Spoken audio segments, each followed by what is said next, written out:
fields its way toward the Earth right now. It'll come by first in 2029, and we'll see it up there. It'll be closer than our satellites, a thing the size of the Rose Bowl hurtling through the air. And then it comes again in 2036, and that's when it may get interesting. The debate over just how close it'll get is sparking some serious debate between Russian scientists and American scientists. Here's a satellite picture of the thing. This is from, well, with this and, this tells you nothing. But see it there? I don't know, that circly thing in the middle maybe? This was from 2004. It doesn't look very intimidating here. Both sides seem to agree that in 3 decades, the asteroid will fly very close to Earth. But Russian scientists warn that our planet's gravity could change the asteroid's path and set it on a collision course. NASA scientists say there is a minuscule, little bitty chance of that happening. 1 in 250,000. Better than winning the lotto, and somebody will. Well, joining us now, Michio Kaku. He's a theoretical physics professor at City University of New York, CUNY. He's also the author of Physics of the Future, and a new book coming out in about a month, and we'll tell you about that in about a month. So, good to see you. 2029, it flies by underneath the satellites. That's right. Mark it on your calendar. Friday the 13th, April 2036. Well, that's the second pass. On the second pass, right? The first pass, like you said, it comes right underneath our satellites. You can actually see it whizzing right overhead. Wow. And on the second pass, it might actually be a nation buster. It'll take out Germany. It'll take out France, England. Not England. Or the entire northeast of the United States. Careful. It'll hit with a force of 100,000 Hiroshima bombs. Really? If it hits. If it hits, right. It's a catastrophe beyond human comprehension. And the head of the Russian Space Agency has said that the Russian scientists should think of some ways of deflecting it or handling this menace in 2036. What are we going to do, shoot it with a laser? Well, everyone thinks we'll send Bruce Willis out there with the space shuttle. But the space shuttle can't even reach outer space. We're phasing it out, and the space shuttle only spins wheels around the planet Earth. It cannot even go to deep space. We need a new booster rocket to take us out there. Maybe China will build us one. Maybe, and then we have to nudge it out of the way. The farther it is, the easier it is to push it out with rockets so it'll miss the planet Earth.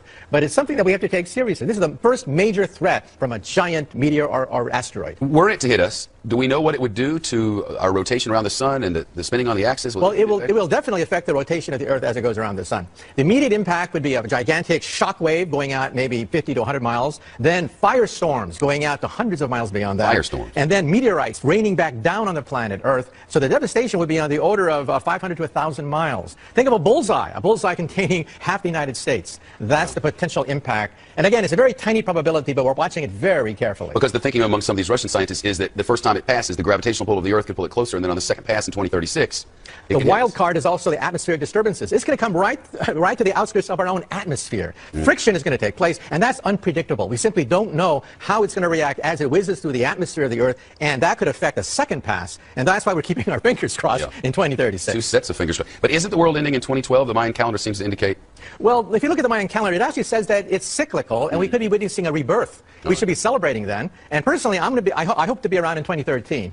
So don't sell the store, don't get divorced, don't ruin your life in 2012. All right, I'm sure some people will. News from the future. 2012 is going to be weird. It's great to see you. I'll see you in a month for that new book, right? Right, Physics of the Future, about the next 50 to 100 years. I can't wait. Interviewed 300 times now. Here's the asteroid story.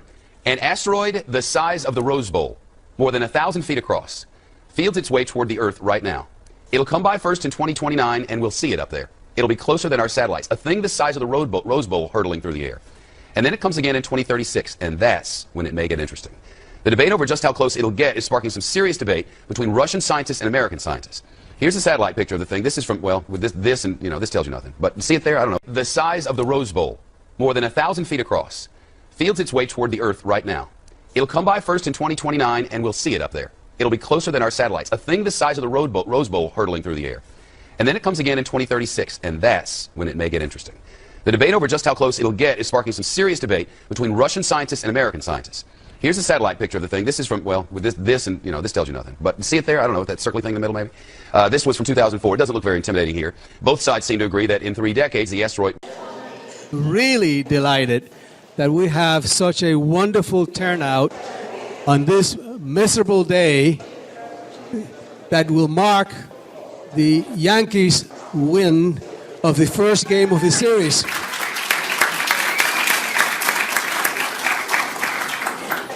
For those of you who are new to the event, let me tell you a little bit about the presidential lecture series.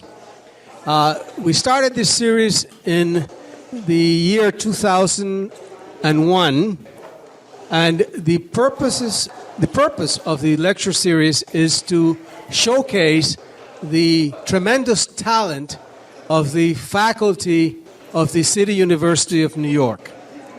And the formula is very simple. In the fall semester, we invite one of the distinguished professors of the City University of New York or some national figure that has something to do with the City University of New York. And in the spring, we invite one of our own to be the presidential lecture speaker. We have a committee of faculty which is composed of Dr. Sheena Gillespie, Dr. Peter Gray, Dr. Kenneth Pearl, and Dr. Sassam Karimi. And if they're here, please stand up so we can recognize you. Those of you who are here, I know Sassam is here.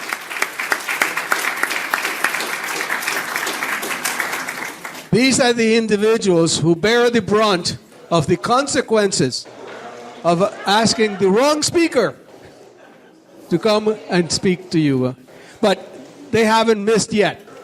And frankly, I think that today we have one of the most popular, the first time that we have a television star among our midst, and the first time, well, maybe not the first time, because every academic senate you have one of those, but the first time we have one of the recognized 100 brightest people in New York City by New York Magazine. This is Professor Kaku, who is distinguished professor at City College, and he is a theoretical physicist and the Henry Samat Professor at the City College of New York and the Graduate Center of the City University of New York. He has taught for over 30 years, and he's a graduate of Community College of Harvard. You got it now, right? And now he's at the Harvard of Community Colleges, Queensboro, and he's earned his doctorate, obviously in physics, from the University of California at Berkeley.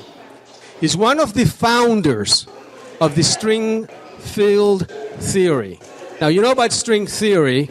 Maybe some of you may know some about it, but I know that all of you know about Star Trek, and all of you know about Beam Me Up, Scotty, and all of you know about energy fields.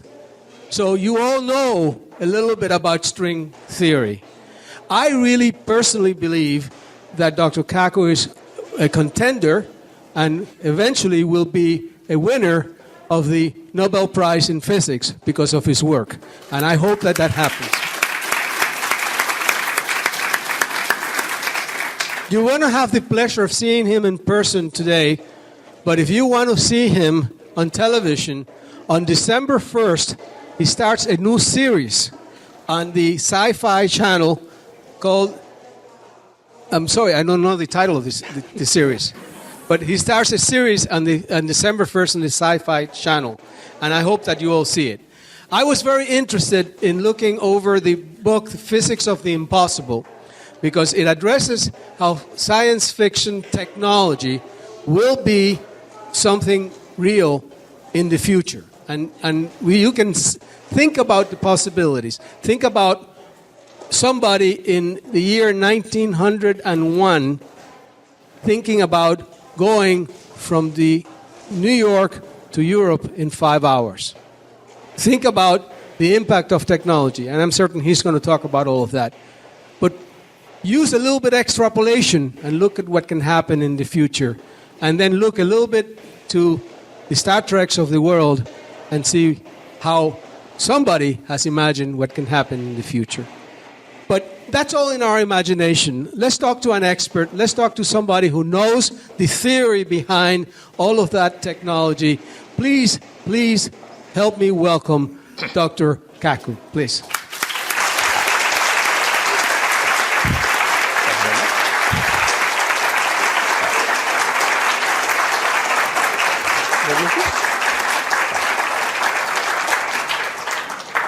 Thank you very much. After such a great introduction, I can't wait to hear the speaker myself. Let me also say I have an admission to make. I have to confess that, New York Magazine voted me as one of the most 100 smartest people in New York. However, in all fairness, I have to say that Madonna also made that same list. So, how accurate could that list be? Now, today I'm going to talk about the future, 20, 30, 40 years into the future. I've had the privilege to interview 300 of the world's top scientists. Now, I'm a physicist. We're the ones who invented the laser. We invented the transistor. We created the electronic computer. We created television, radio, microwaves, MRI. We created the internet. We wrote the World Wide Web. And whenever we create something, we predict how our creation is going to proliferate through society. When we helped to invent the internet, one physicist made a prediction. He said that the internet will become a forum of high culture, high art, and high society. Well, today we know that 5% of the internet is pornography. But that's because teenage boys log on to the internet, not anyone here. Just wait till the grandmas and grandpas log on to the internet. Then 50% of the internet will be pornography. Let me also say that when I was just a little bit younger than you guys, I was fascinated by physics. For me, physics was the way to go. So when I was in high school, I went into my mom and I said, "Mom, can I have permission to build an atom smasher in the garage? A 2.3 million electron volt electron particle accelerator." And my mom looked at me and said, "Sure, why not? And don't forget to take out the garbage." So I took out the garbage and I went to Westinghouse and I got 400 pounds of transformer steel, 22 miles of copper wire, and I built a 2.3 million electron volt electron accelerator in my garage. The magnetic field was 10,000 Gauss. If you walked by the magnets, it was powerful enough to pull the fillings out of your teeth if you got too close to my magnets. Finally, it was ready. I plugged it into the wall socket. It consumed 6 kilowatts of raw electrical power. I can hear the crackling of all the capacitors. And then I heard this pop, pop, pop sound, and the whole house was plunged in darkness. I had blown out every single fuse in the house. My poor mom, she'd come home from a hard day's work, the lights would flicker and die. And then she'd say, "Where's the fuse box?" And then she'd say, "Why couldn't I have a son who plays baseball? Maybe if I buy him a basketball. And for God's sake, why does he have to build these machines in the garage? And hey, why can't he find a nice Japanese girlfriend? I mean, why does he build these machines in the garage?" Well, that machine got me into Harvard and began my career as a physicist. So today, I'm going to give you a guided tour of the future. However, there's a danger that sometimes we physicists know too much. Let me tell you a story and then I'll begin. Over 200 years ago, we had the Great French Revolution. And one day, there were 3 gentlemen about to lose their head to the guillotine. There was a priest, a lawyer, and a theoretical physicist, just like me, about to have our heads cut off. Well, they put the priest's head on the chopping block. And they asked him, "Do you have any last words before we cut your priestly head off?" And the priest said, "Yes, yes." He said, God from above, he shall certainly set me free." Well, all eyes were on the blade. They raised the blade. The blade came down, swish, and it stopped right before it hit the neck of the priest. Well, the mob had never seen this before. They were shocked. They said, "God has spoken. Let the priest go." And now let's see about the lawyer. Yes, the lawyer. Now the bloodlust was starting. Yes, the lawyer. They put the lawyer's head on the chopping block and they asked him, "Do you have any last words before we cut your lawyerly head off?" And he said, "Yes." He said, "Maybe the spirit of justice. Yes, justice and mercy. She shall set me free." Well, they raised the blade. The blade came down, swish, and it stopped right before it hit the neck of the lawyer. Well, this time the crowd went crazy. They said, "Let there be a national holiday. Today, God has spoken. Justice, mercy have spoken today." And now let's see about that theoretical physicist. Well, they put the physicist's head on the chopping block and they asked him, "Do you have any last words before we cut your head off?" And he said, Yeah, I got some last words. And he said, "I don't know too much about God. And I know even less about the law. But I do know one thing. If you look up, you'll see that the rope is stuck on the pulley. And then he said, if you remove the rope, the blade should come down real good. Big mistake. Big mistake. Well, the rope came down, the blade came down, and the poor physicist's head came down. And the moral of the story is, sometimes we physicists have to know when to keep our mouths shut. Okay? But nonetheless, let me give you a guided tour through the future. Because I've had a chance to interview over 300 of the world's top scientists. These are the people inventing the future. First of all, let me say that if you get cable television, you get the Science Channel.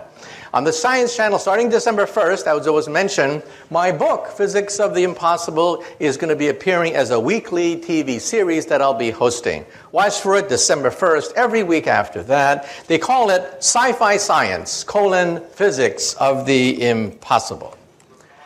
So let's talk about that. First of all, how do we scientists know what's going to happen 10, 20 years in the future? How can we be so confident? Well, first of all, this is Moore's Law. On a log chart, you see that computer power doubles every 18 months. Now, what does that mean? This means that when you get a birthday card in the mail, you open it up, and there's a chip in it. And the chip sings, "Happy birthday to you." Well, that chip has more computer power than all the Allied forces of 1945. Hitler, Eisenhower, Churchill would have killed to get that chip. And what do you do with that chip? You throw it away in the garbage. Or look at this chart. You'll see that way back in the 1960s, NASA had almost no computer power. Your cell phone today, one cell phone today, has more computer power, according to this chart, than all of NASA when they put 2 men on the moon. This means that if cars obeyed Moore's Law, cars today would cost 10 cents. This means that when you park the car, you wouldn't even bother to put a quarter in the meter. The meter costs more than the car.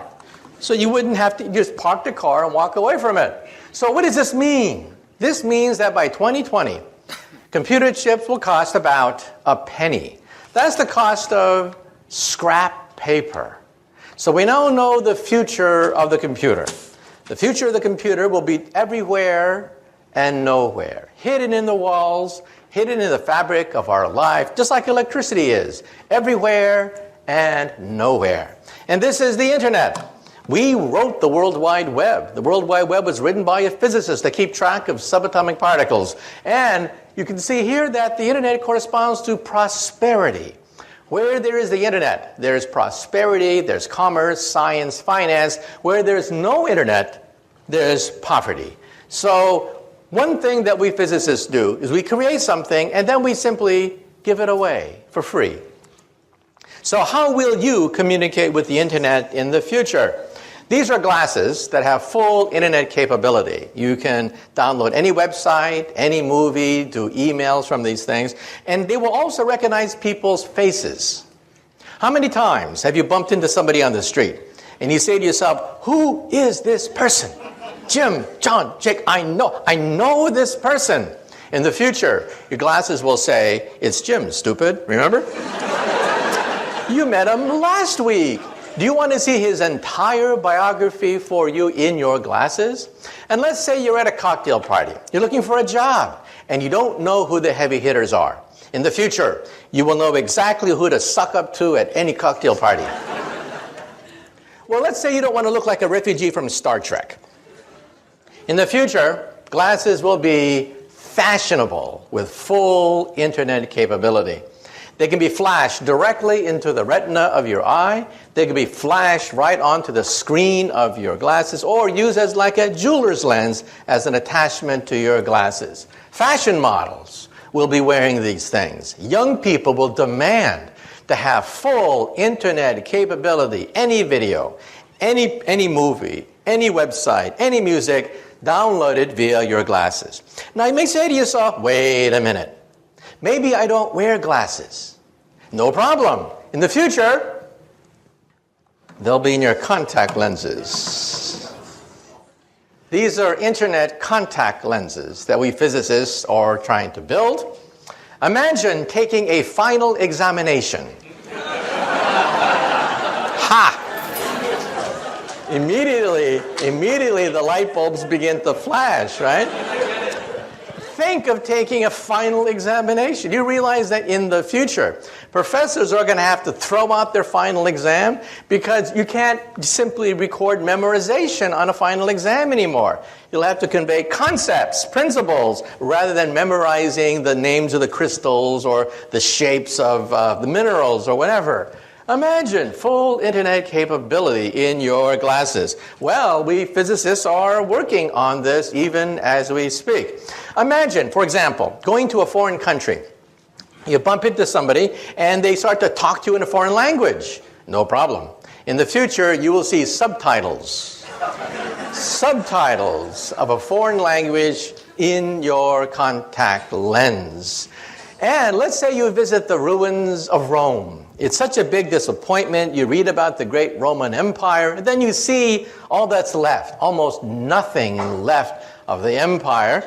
You go to the Roman Forum, and you only use imagination, thinking of Julius Caesar and Mark Antony at the Roman Forum. No problem. Your contact lens will recreate the full animation of the height of the Roman Empire as you walk through the ruins. This is called augmented reality, not virtual reality, a mixture of reality with animation, with subtitles, with translations. Let's say you're driving a car. Your contact lens will give you exactly how fast you're moving, how much gas you have, and will even point out landmarks as you are driving. GPS, all of that, without ever having to leave the steering wheel of your car. So this is what happens with Moore's Law. That computer chips will cost a penny, like electricity. They'll be everywhere and nowhere. When you walk into a room today, what do? You look for the light switch, right? The first thing you do is you look for the light switch. You assume the walls have electricity, even though it's invisible. In the future, when you walk into the room, the first thing you will do is look for the internet portal. You will assume the room is intelligent. So this is your cell phone of the future.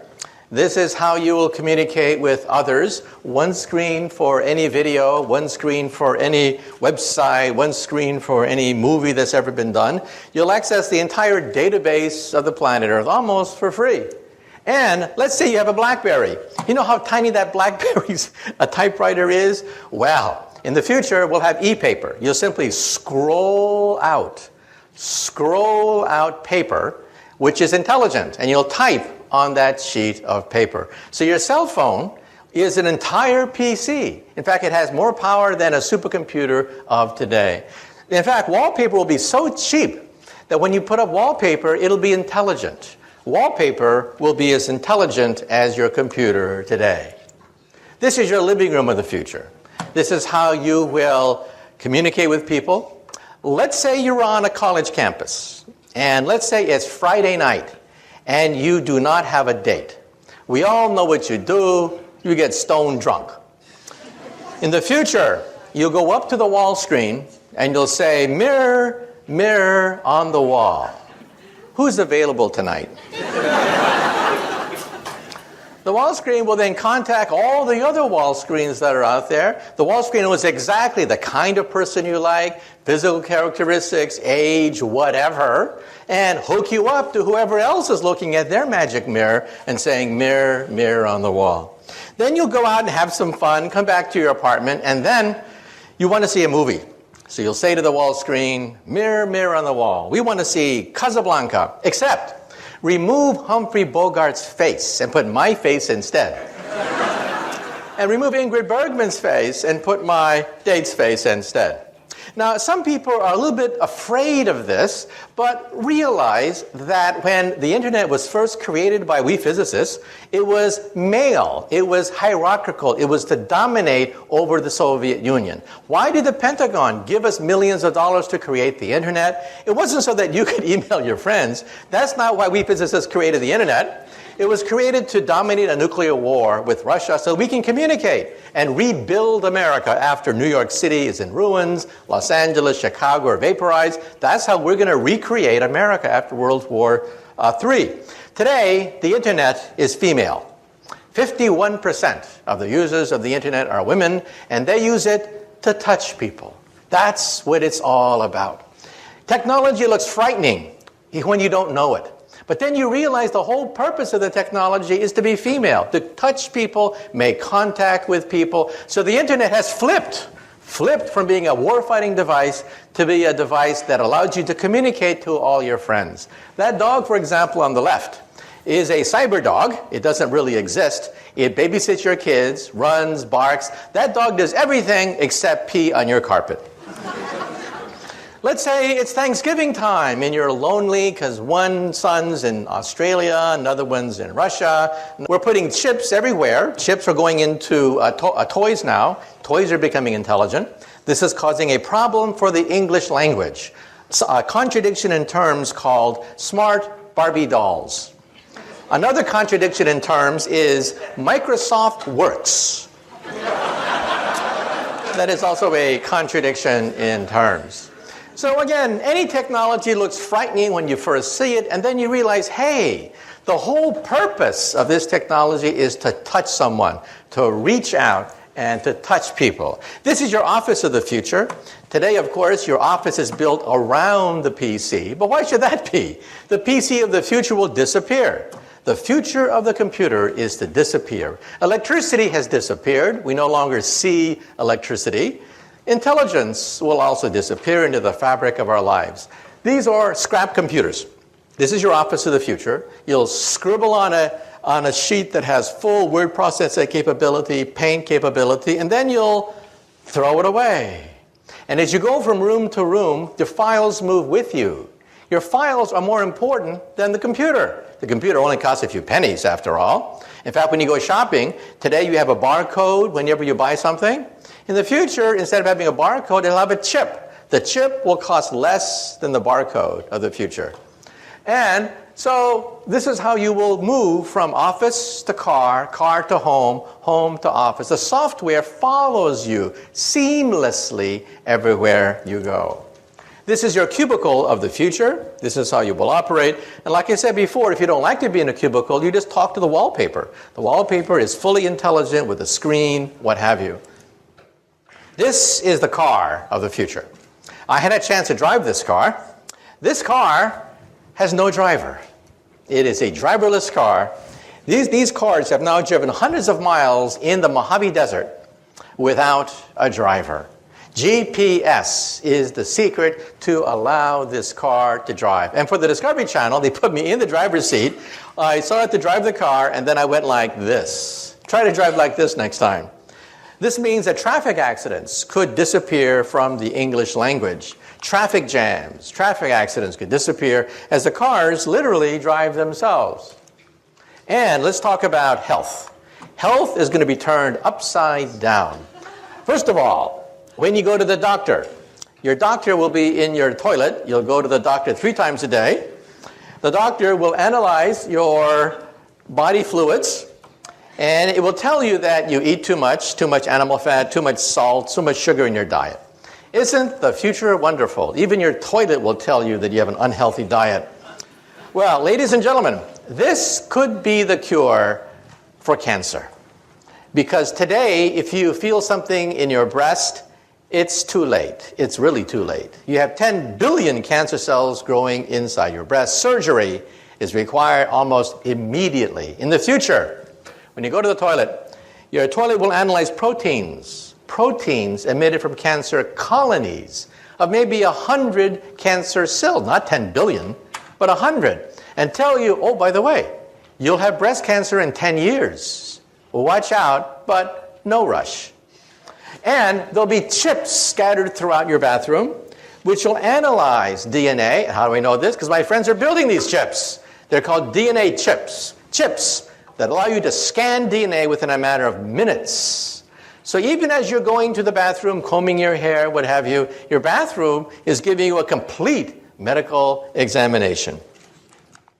And we now know that DNA is computer tape. Instead of zeros and ones, zeros and ones, zeros and ones, we have ATCG, ATCG. And we could read computer tape just like we read DNA. So how will we do it? Every time you blow in a glass, you leave DNA there. It will sample the DNA and scan for all your genes. I had my genome scanned. Most of my genes have been scanned, put on a CD-ROM, which I then showed to the camera. Realize that you will have this very soon. To have all your genes read today costs $50,000. Within a few years, it'll be down to $1,000. And perhaps in 10 years, it'll be maybe $100. This is your owner's manual. In your home, you have an owner's manual for your VCR, your iPod, your computer, your TV set. You have an owner's manual for everything except one thing, your body. This will be your owner's manual. In fact, when they scanned my DNA, they even told me where my ancestors came from 20,000 years ago. So I now know my family lineage out to 20,000 years. So what will it be like to go to the doctor's office? We will not only scan your DNA. If we find something wrong with an organ, we will replace it and grow another one. This is an ear, except it's made out of plastic. Plastic sponge that dissolves with time. We take some cells from your ears, seed it into this ear, and it grows. It grows, leaving a perfect ear. Then the plastic dissolves with time because it is biodegradable. Here's bone on the left, ears on the right. Today, we can grow bone, blood, skin, cartilage. We can grow noses, ears, blood vessels, heart valves. The first bladder was grown 3 years ago. The first windpipe was grown just a few months ago. And we will grow the first liver perhaps in 5 more years. So for you alcoholics in the audience, there's hope. If you can hold on for 5 more years, you may be able to have your own liver. So let's now have the first DVD where we're now going to go into the hospital of the future. What it will be like if we can grow organs by seeding it with cells. What will it be like if surgery is done in 3 dimensions? So let's have the first video from the Discovery Channel, a program that I hosted called 2057, 50 years from now.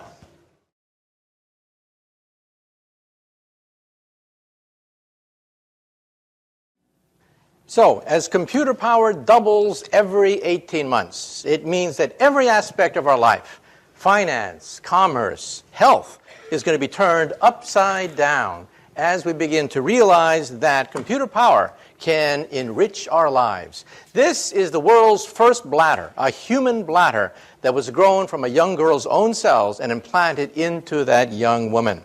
That was 3 years ago, a development at Wake Forest University where we taped changed history. And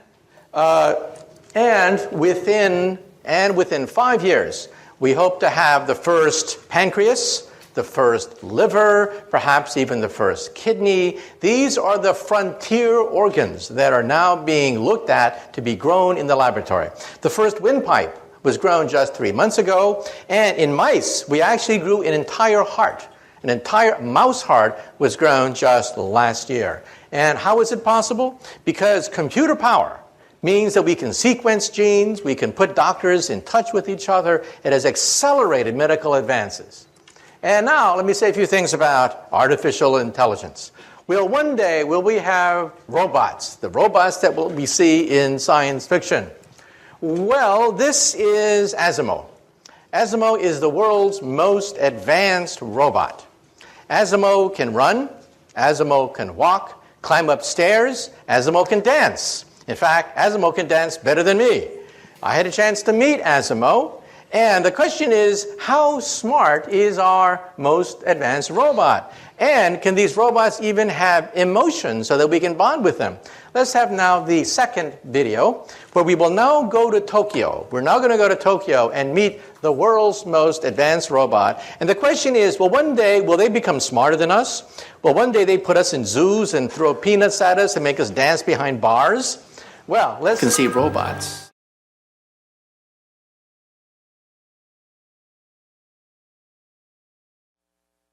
The question is, how smart are our robots? Well, one day, will they be smarter than us and put us in zoos? Well, first of all, here's the governor of California in a very bad mood.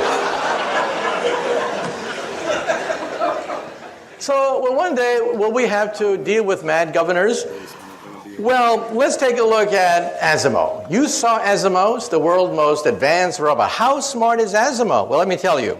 Asimo is as smart as a cockroach, a retarded cockroach, a stupid, lobotomized, retarded cockroach. Asimo takes about 6 hours to walk across the room. Every movement pre-programmed. That scene that you saw took 3 hours. Took 3 hours for us to program every single move of that robot. So why is Japan spending so much time on these robots? Well, let me tell you a secret. Japan's population is the fastest aging population on Earth. They have very few young people. They have a lot of old people. These are future robot nurses. That's why Japan is spending so much money building robots. That's the future of nursing, not the future of human intelligence. However, in the coming decades, as robots get smarter, perhaps they'll be as smart as a mouse, eventually as smart as a dog or a cat. And then decades after that, maybe as smart as a monkey. At that point, I think we should put a chip in their brain to shut them off if they start to get murderous thoughts.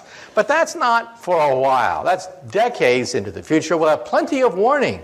Plenty of warning. And in fact, for the Science Channel special that I'm hosting on December 1st, we went to all the world's leading artificial intelligence laboratory. And you can see how primitive our robots really are.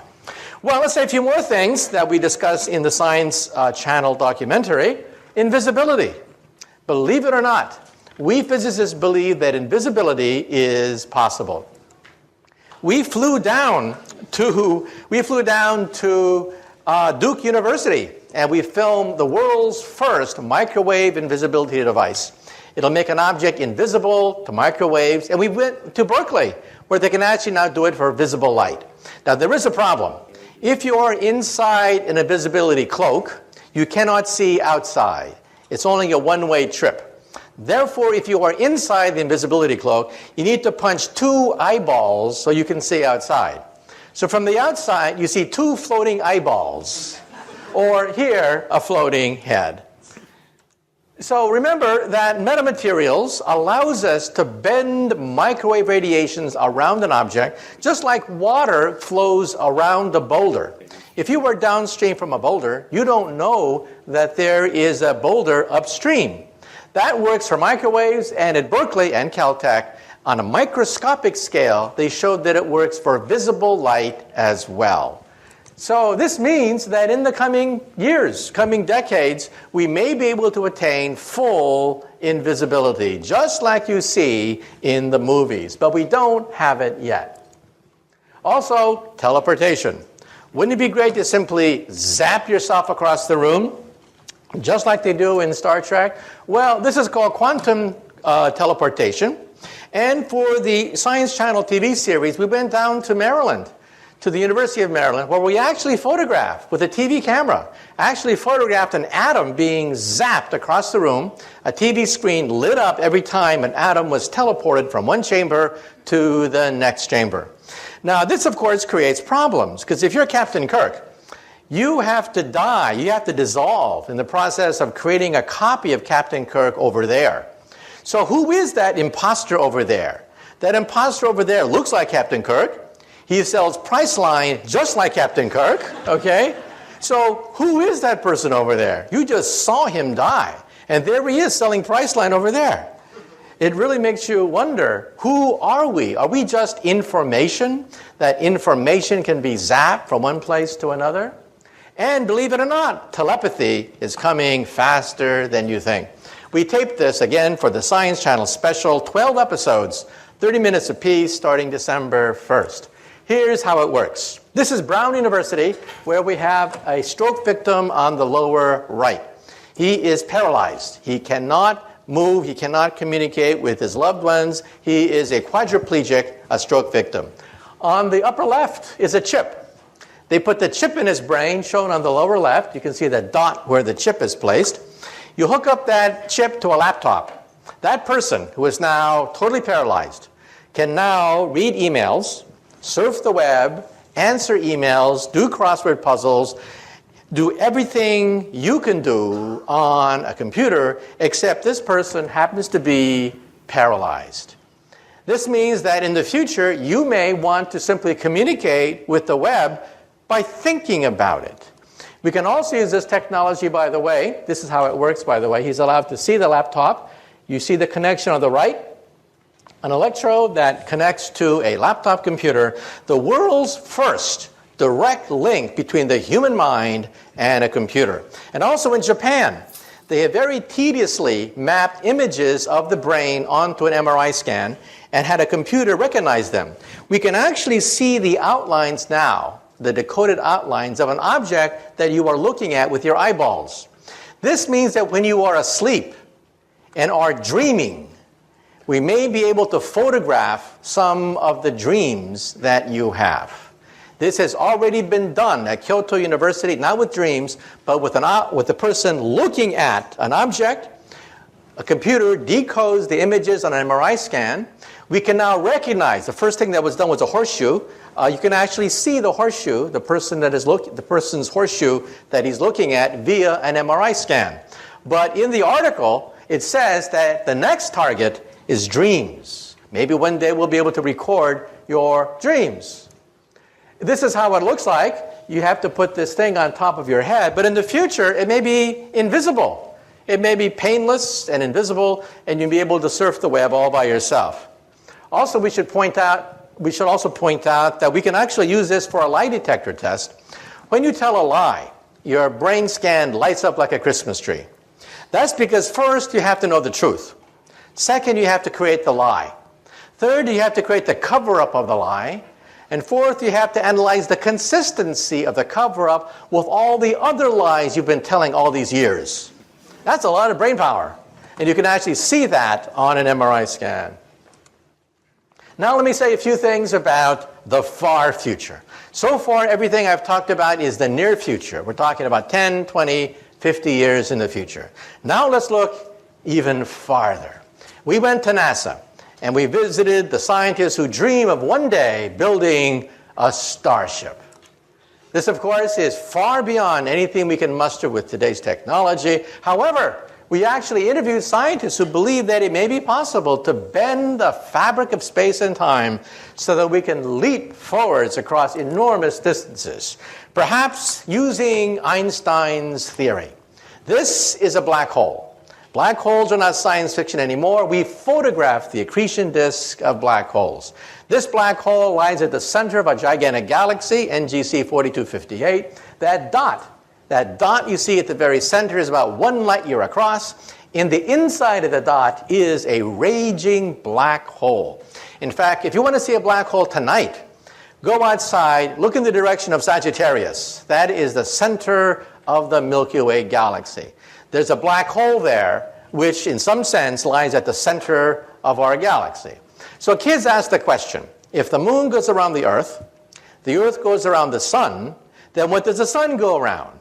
Well, we know the answer to that. The sun goes around a black hole in the constellation Sagittarius at the center of the Milky Way galaxy.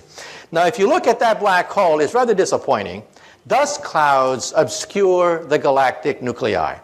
If you could somehow remove the dust clouds, then you would see a fireball rise every night, perhaps rivaling the moon in brightness, with a raging black hole at the center. Unfortunately, dust clouds prevent us from seeing this huge fireball that by rights should be illuminating the night sky. And if you have wormholes, perhaps one day you may be able to even bend the fabric of time itself. This, of course, takes us into science fiction, but actually we do have a theory of time travel. Now, some of you may say to yourself, well, I've seen these time travel movies. I know what happens if you go backwards in time and meet your teenage mother before you're born, and your teenage mother falls in love with you. Well, you're in deep doo-doo if your teenage mother just fell in love with you before you are born. Now, if you think you're so smart, let me give you the mother of all time travel stories and see whether you can figure this out. Let's see whether you're smart enough to figure this one out. The year is 1945. A stranger comes in from the darkness carrying a baby girl that he leaves at an orphanage. Well, the nuns find this baby girl. They don't know where the baby girl came from. So the nuns call her Jane. And Jane grows up as an orphan, wondering, who is my mother? Who is my father? Well, when Jane is 17 years old, she's a beautiful young woman, and then she has her first boyfriend. A drifter comes drifting into her life, but it was not meant to be. They quarrel. She argues with her boyfriend, and it's a very sad story. First, she finds out that she's pregnant. Her boyfriend has left her. She's abandoned and pregnant. She's rushed to the hospital 9 months later. She delivers a beautiful baby girl, but somebody that night breaks open the window of the hospital, kidnaps Jane's baby girl, and leaves in the darkness. Well, it's even worse than this. Jane is bleeding very rapidly. She's going to die. The doctors have to perform an emergency experimental operation. They have to change Jane into Jim. Well, Jim wakes up the next day with this huge headache, and he's told the bad news. First, the boyfriend left her pregnant, somebody stole her baby, and now she's not even Jane anymore. She's Jim. Well, Jim grows up and becomes a barroom drunk. Every time someone says, who are you, Jim? Where did you come from? Who was your mother, your father? Well, finally, Jim one day is once again stone drunk at the bottom of a bar after a bar fight. But the bartender comes up to him and says, Jim, wake up. You see, I'm not really a bartender. I'm a time traveler. Come into my machine and let us find out who is this Jim/Jane. So they go back, way back into the past. So poor Jim, he doesn't quite know where he is in the past. But suddenly, he meets this beautiful 17-year-old girl. And it's love at first sight. But you know, it was not meant to be. They quarrel. And then Jim finds out that his girlfriend is pregnant. And then Jim says to himself, oh my God, history's repeating itself. This happened to me. Well, I'm going to make sure that my baby gets the best education possible. That night, 9 months later, Jim goes to the hospital, breaks open the window, kidnaps his own precious baby girl. And then Jim and his baby girl go back into the time machine. Again, way back into the past, until it is 1945. It is a dark and stormy night. Jim comes in from the darkness carrying his precious of this orphanage. Well, Jim finally gets it together. Jim says, I don't want to be a drunk all my life. I'm going to join the Time Travelers Corps. So Jim has many heroic exploits in the annals of time. Now Jim is an old man. He says to himself, I've had a good life, but I want one final mission. For my last mission in time, I'm going to go backwards in time, put on a wig, to impersonate a bartender. To meet a certain barroom drunk who just got into a fist fight because someone said, who are you, Jim? Who is your mother? Your father? Now for 10 points, who can tell me? Who is Jim's mother? Father, son, daughter, granddaughter, grandfather, great-great-grandfather, in the back. Yeah, Jane is a family tree unto herself. Can you imagine a family get together and they get into a food fight? And someone says, you did this to me. No, you did that to yourself. Okay?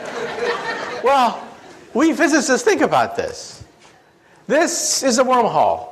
This is what I do professionally. I work in something called string theory. I'm the co-founder of string field theory. And we think that perhaps the fabric of space and time can be bent. In which case, perhaps you just may be able to go backwards in time. However, the energy necessary for this is the energy of a black hole. So this is not for us anytime soon. However, 150 years ago, there was a gentleman in England, a mathematician at Oxford University, who wrote the first book on wormholes. Who was this professor of mathematics at Oxford University? Does anyone know the name of this Oxford University professor? His name was Professor Charles Dodson. He could not write under his real name because he was an Oxford professor. So what did he create? A pseudonym, Lewis Carroll. This is the world's first representation of a wormhole in the English language, written by a distinguished professor of mathematics at Oxford University who wrote under a pen name, Lewis Carroll. In fact, Queen Victoria was so enchanted by Alice in Wonderland that she wrote Professor Dodson a letter. Queen Victoria said, please, please, please, give me your next book, which he did. It was a treatise on higher mathematics that he sent to Queen Victoria. Okay? So now let's say a few things. Some people say that, well, if this is for the future, let's talk about the future, far future. When we physicists look in outer space, we don't look for little green men. When we look in outer space, we look for type 1, type 2, and type 3 civilizations. A type 1 civilization has the power of an entire planet. They are a planetary civilization. They harness the weather. They can play with thunderstorms. They play with hurricanes and volcanoes. That's type 1. Type 2 is stellar. They consume the power of a star, like the Federation of Planets on Star Trek. Star Trek would be a very typical type 2 civilization. Type 3 controls the power of an entire galaxy, like the Empire of Empire Strikes Back. Once they had William Shatner on StarTrek.com, and he was answering all the questions of the Trekkies. The Trekkies would ask William Shatner questions like, what is the fourth dimension? What is antimatter? What is a black hole? And William Shatner was getting more and more frustrated. The people at StarTrek.com said, finally, he got so frustrated, he pounded on the desk, and he said, damn it, I'm an actor. I know nothing about Star Trek. I mean, about the fourth dimension, antimatter. Get a physicist. Ask me about Priceline. Anything. So they had me on later, and I had to answer all the questions of a Trekkie. Well, Star Trek is a type 2 civilization. They can barely harness the power of a star. This is type 1. A type 1 civilization is planetary. In about 100 years, we will be a type 1 civilization. What are we today? We are type 0. We don't even rate on this scale. We get our energy from dead plants, oil and coal. This is type 2. Type 2 is stellar. They control the power of a star. They are immortal. Nothing known to science can destroy a type 2 civilization. Even if their mother's star goes supernova, they can simply leave or just move the planet. And this is type 3, where they can actually play with black holes. I once gave this talk in London at the planetarium there, and a little boy comes up to me, about, age 10, real pest. He comes up to me and he yanks on my pants, and he says, Professor, you're wrong. There's type 4. And then I looked down on this little 10-year-old boy, and I said to him, shut up, kid. Why don't you go play in traffic? There's a nice intersection over there. And he wouldn't go away. He kept yanking on my pants, and he said, Professor, you're wrong. There's type 4. And I said, look, kid, there are planets, stars, and galaxies. That's it. So any advanced civilization would have to be planetary, stellar, or galactic. And he insisted, you're wrong. There's the power of the continuum. Now, any Star Trek fans out there? What civilization harnesses the power of the continuum? The cube. Very good. Now, if you did not understand what just transpired, get with the program. Get with the program, okay? It's on every Tuesday night. Get with the program, for God's sake, okay? So one day, will we be able to harness this fantastic power, the power of the 11th dimension? This is my domain. This is what I work on. I work on string theory. We're going to begin to test the string theory starting next month. Watch for it. End of November, beginning December, they're going to crank up the biggest machine of science ever created, the Large Hadron Collider. And we're going to be able to test the periphery of this theory starting next month outside Geneva, Switzerland. It'll take years, of course, to analyze the data. However, let me also say that when we look at the Earth from outer space, we see that the Earth sits in this gigantic bubble. You see, our Earth also radiates. We radiate radio and television for 50 years. Surrounding the Earth, there is a sphere, 50 light years in radius, expanding at the speed of television, containing our finest cultural archives, the noblest achievements of the human creative spirit, like I Love Lucy, Leave It to Beaver, and now joined by the immortal classics, Beavis and Butthead, Part 2, and Dumb and Dumber, Part 2. And any star within 50 light years of the Earth will pick up our cultural emissions, and they'll be convinced there is no intelligent life on the Earth. So anyway, let me now wind up. A few years ago, I spoke at the Einstein Centennial, a great honor, but my favorite Einstein joke is as follows. When Einstein was an old man, he was tired of giving the same talk over and over again. So one day his chauffeur came up to him and he said, "Professor, I'm a chauffeur, but I'm actually a part-time actor. I've memorized your talk. I've heard it so often. I've memorized it. So why don't we switch places? I will put on a mustache and a wig, and I'll be the great Einstein, and you can be my chauffeur and take a break." Well, Einstein loved the joke, so they switched places. So the chauffeur gave these talks all over the world, these fantastic talks with all the theatrical flourishes. Well, one day, a mathematician in the back asked a very difficult question. And then Einstein thought, oh, the game is up. But then the chauffeur said, "That question is so elementary that even my chauffeur here can answer it for you." Okay, thank you very much. Thank you very much. It's been a great audience. Thank you. Right. Thank you. Oh, yeah, thank you, question. Yeah. A few questions.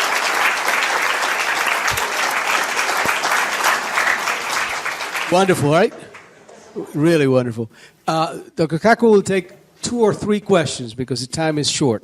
So, you have a question?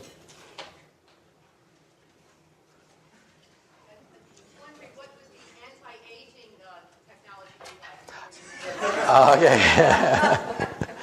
Let me say 2 things. I have a whole chapter in my book, Visions, about the aging process. First of all, if you go to a drugstore, you see all this advertisement, anti-aging this, take 10 years off your face, 10 years that. How can the FDA allow all these fraudulent claims to being made? So I actually interviewed an FDA official. He said, the Food and Drug Administration can only monitor things that penetrate the skin. Medicines that penetrate the skin. Anything that does not penetrate the skin, they cannot monitor. But then, if it doesn't penetrate the skin, it doesn't work. So in other words, you can only lie through your teeth as long as it doesn't work. Let me repeat that again. According to federal law, you can make any statement you want about take life, take 10 years off your face, whatever, anything you want, as long as it doesn't penetrate the skin, as long as it doesn't work. Now, let me tell you the science. We went to MIT and we interviewed the discoverer of a rather important gene that's creating headlines.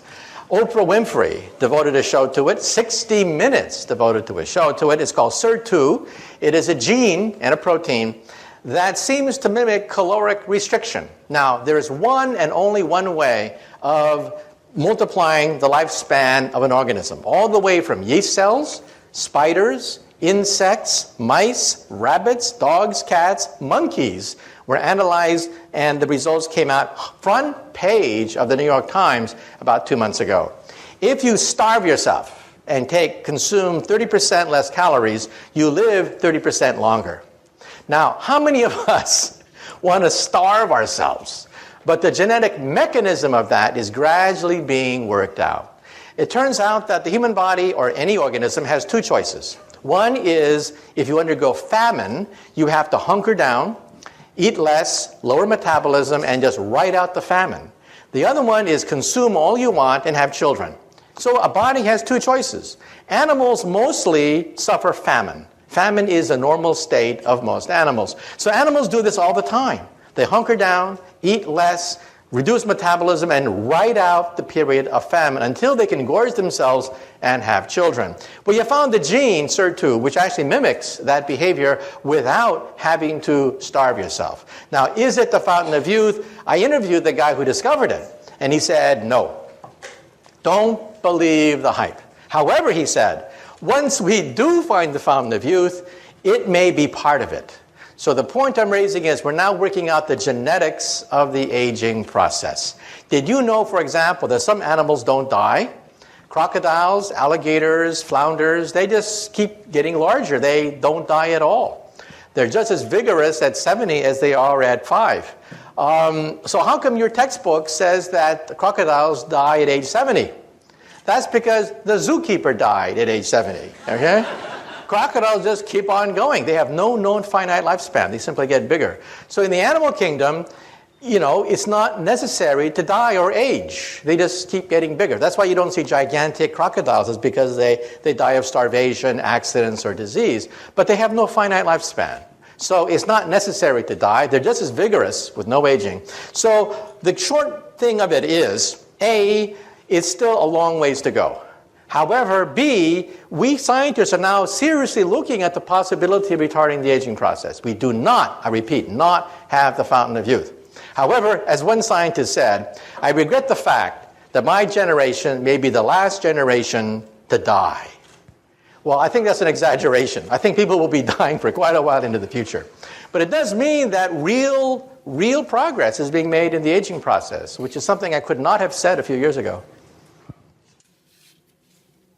How about you? Your desire to prove Einstein's theory correct.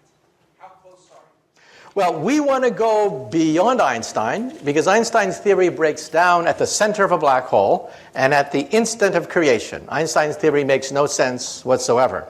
We need a higher theory. The only higher theory which includes the quantum theory and Einstein's theory is string theory. It is the only game in town. Some people say, well, if I don't like string theory, give me an alternative. And the answer is, there is none. It is the only game in town. You either work on string theory or you just work in the wilderness. So next month, we're going to begin to crank up the Large Hadron Collider.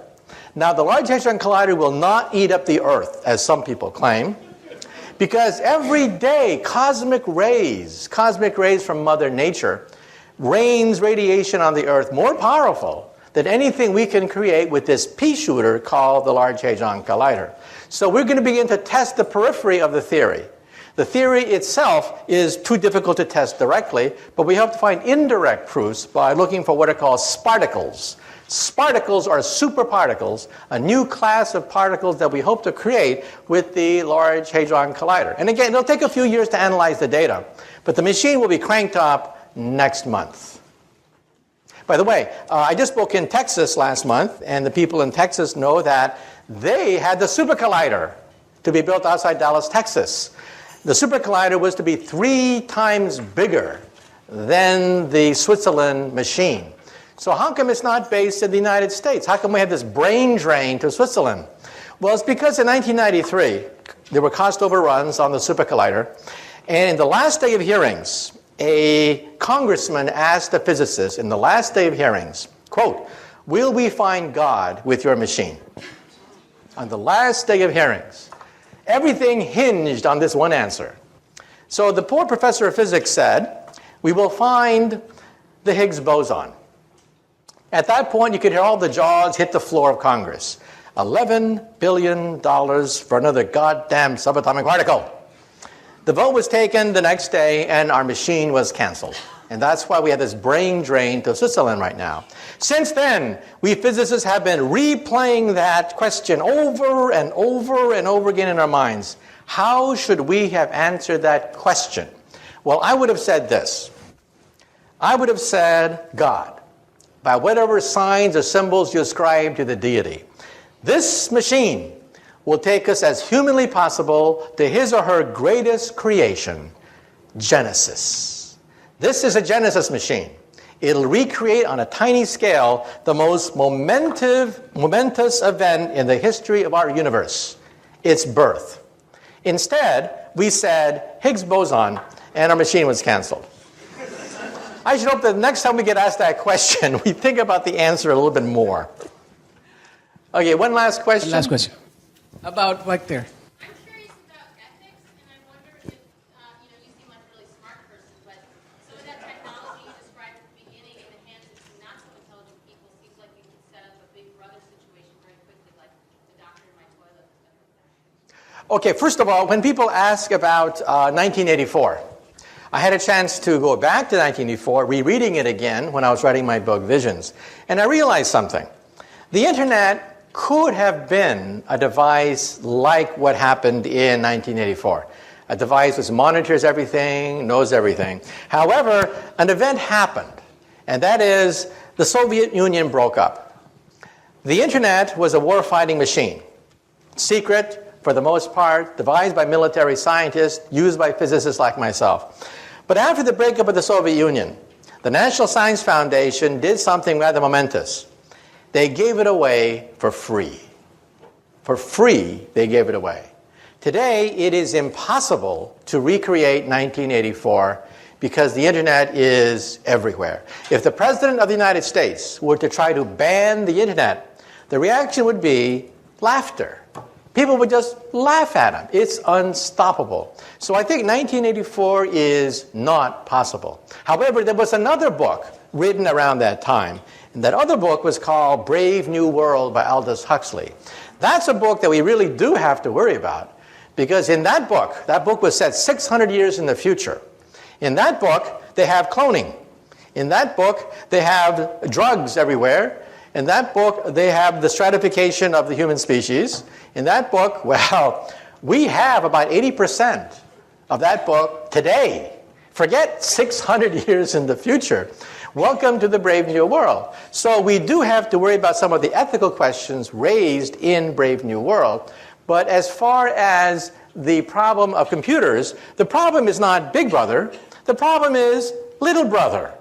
Every nosy busybody can get on the internet and finds all sorts of information on you. And in the future, if someone wants to find out about who you are, they'll go to your barbershop and get some of your hair follicles and sequence your entire genome.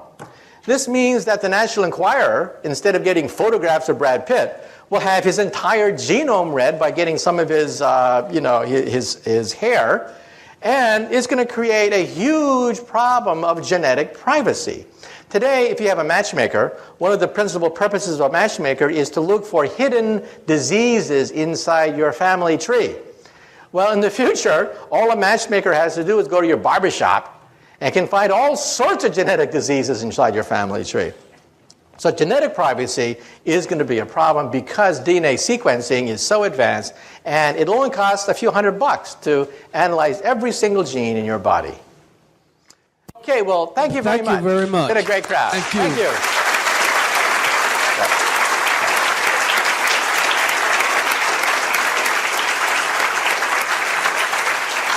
There are some refreshments outside, and I'm certain that if we do not overcrowd him, we might be able to have some contact or some personal discussions with Dr. Kaku.